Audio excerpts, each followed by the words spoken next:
में जब बारिश हो रही होगी वे आएंगे, टार्च से छप्पर के टपकने की जगहों को देखेंगे और अपनी छड़ी से खपरेल को हिलाकर थोड़ी देर को टपकना रोक देंगे।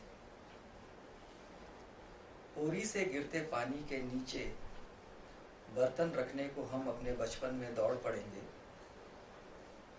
पुराना घर तोड़कर लेकिन पक्की छत बनाई जा चुकी, हमारे बच्चे खपरेल की बनावट भूल जाएंगे।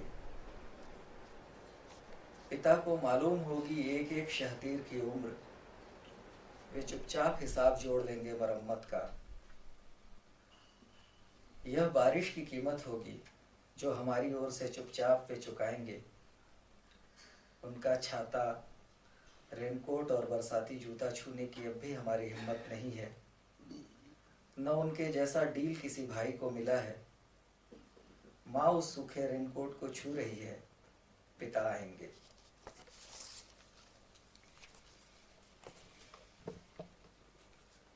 दूसरी कविता है तुम्हारी बात।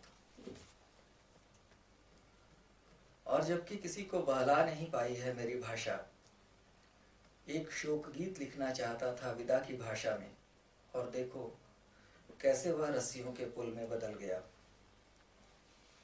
दिशा ज्ञान नहीं है बचपन से, सूर्य न हो आकाश में तो रूठ कर दूर जाते हुए अक्सर घर लौट आता हूँ अपना उपहास बनाने। कहाँ जाऊंगा तुम्हें तो मालूम है मेरे सारे जतन।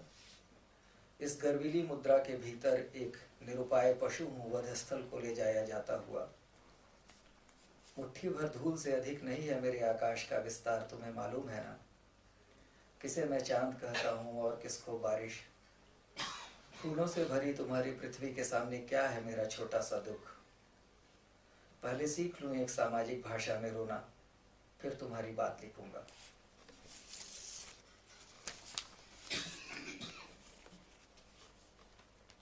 इस कविता का शीर्षक है भाषा। इस विशाल पुल के पायों के नीचे भी नरबली की किंवदंतियां दबी हैं। इस विशाल पुल के पायों के नीचे भी नरबली की किंवदंतियां दबी हैं। ऊपर शांत बह रहे मटमैले पानी के नीचे बह चुका है लाल रक्त। यह ट्रक के गुजरने से थरथराया है पुल, या अनुष्ठानिक शब्दों के अनुनाद से हिल गया है इसका आंतरिक। जो शब्द हत्या को वैध बनाते थे वे आज भी हमारी भाषा में गूंज रहे हैं। जैसे कि एक नृशंस हत्या हुई थी को ऐसे याद रखना कि यहीं पर एक बलि दी गई थी।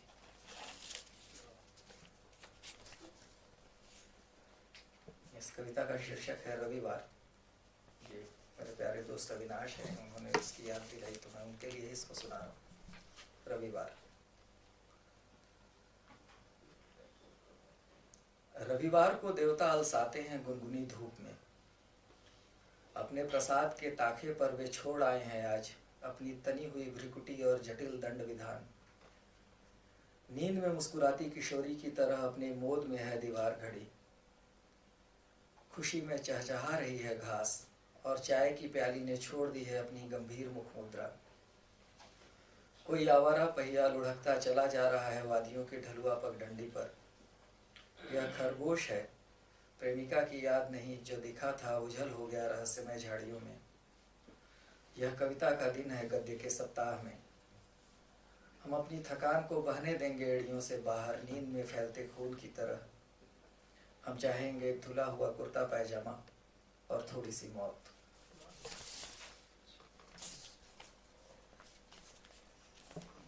शीर्षक है सुंदरता।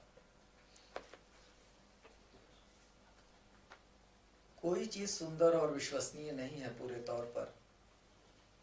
उदाहरण के लिए कुंज में उस वृक्ष के पीछे एक दूसरे को चूमते हुए प्रेमी। वे भी पूरा विश्वास नहीं कर पा रहे एक दूसरे पर। सांसों में अपेक्षित सुगंध होने न होने की शंका में उनका अस्तित्व घुल नहीं पा रहा आपस में कि पता नहीं दूसरे ने क्या सोचा होगा इस अनगढ़ता को, फूहड़ता या उत्कंठा का उत्कर्ष। कोई फूल, कोई शहादत, वो बर्फीली चोटियाँ, वह संगीत, हम इनके नज़दीक जाएंगे और इनका कोलाहल, इनकी अश्लीलता, क्षरण और बेतुका रंग सामने आएगा और निराश कर देगा। वह भोलापन जो विश्वास करता है और सलोना है, वह भी अविश्वसनीय हो सकता है सहज अभिनेत्रियों से भरे इस संसार में। उस सलोनेपन के धब्बे आत्मा की जीर्ण देह पर देखे जाएं बाद के किसी साल। सूर्यास्त भी विश्वसनीय नहीं है आकाश में, उसका सुबह का आश्वासन भी मारा जा सकता है अंतरिक्ष या मनुष्य की सनक में। यह हवा क्या सिर्फ जीवन लेकर आई है, कुछ और भी नहीं? यह सुंदर बच्चा, यह पानी, यह स्थापत्य और यह भाषा, इनके हर विचार में अधूरेपन की जगहें हैं जहाँ से ठंडी हवा सरसराती गुजर रही है। विवेक 15 मिनट होगा तो बताइएगा। अच्छा। पुराना दिन।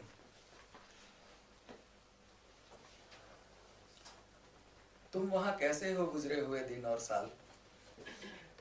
यह पूछते हुए पुरानी एल्बम के भुरभुरे पन्ने नहीं पलट रहा हूं। तुम्हारी आवाज आज के नए घर में गूंजती है और हमारी आज की भाषा को बदल देती है। एक समकालीन वाक्य उतना भी तो समकालीन नहीं है। यह पुरानी लय का विस्तार है और इतिहास के शिराओं का हमारी ओर खुलता घाव। वह तुम्हारे विचारों का निष्कर्ष है हमारी आज की मौलिकता, पुराने आंसुओं का नमक, आज की हंसी का सौंदर्य। मरा नहीं है कोई भी पुराना दिन। राख, धूल और कुहासे के नीचे वह प्रतीक्षा की धड़कन है। गवाही के दिन वह उठ खड़ा होगा और खिलाफ गवाही के दस्तावेज के नीचे दस्तखत करेगा।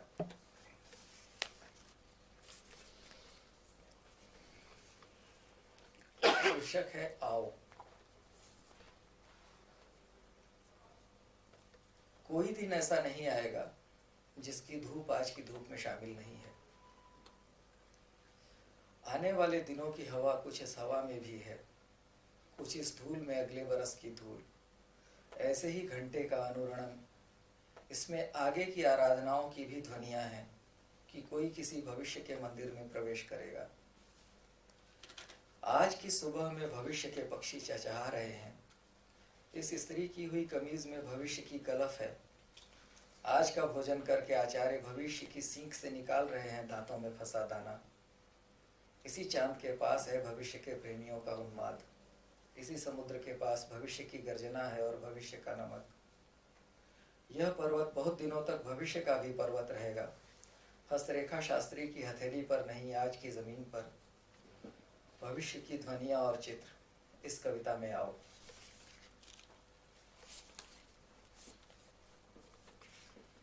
शीर्षक है बारिश।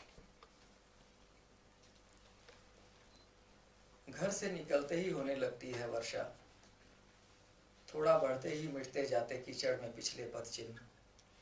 ढाढ़स के लिए पीछे मुड़कर देखते ही ओझल हो चुका होता है बचपन का घर। घन गर्जन में डूब जाती माँ बाबा को पुकारती आवाज। पुकारने को मुंह खोलते ही भर जाता है वर्षा जल। मिट रही आयु रेखाएं त्वचा से, कंठ से बहकर दूर चला गया है मानव स्वर। पैरों से उतरकर कास की जड़ों में चली गई है गति। अपरिचित गीली जमीन पर वृक्ष सा खड़ा रह जाता आदमी। पत्तों पर होती रहती है बारिश। राख। शीर्षक है राख।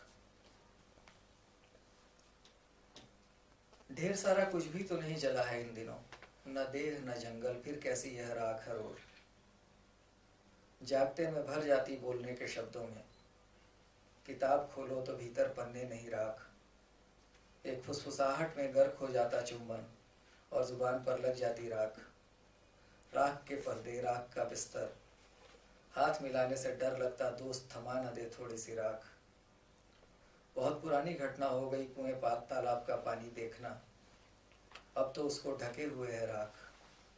राख की चादर ओढ़कर घुटने मोड़े मैं सो जाता हूँ घर लौटकर, सपनों पर निशब्द गिरती रहती है राख।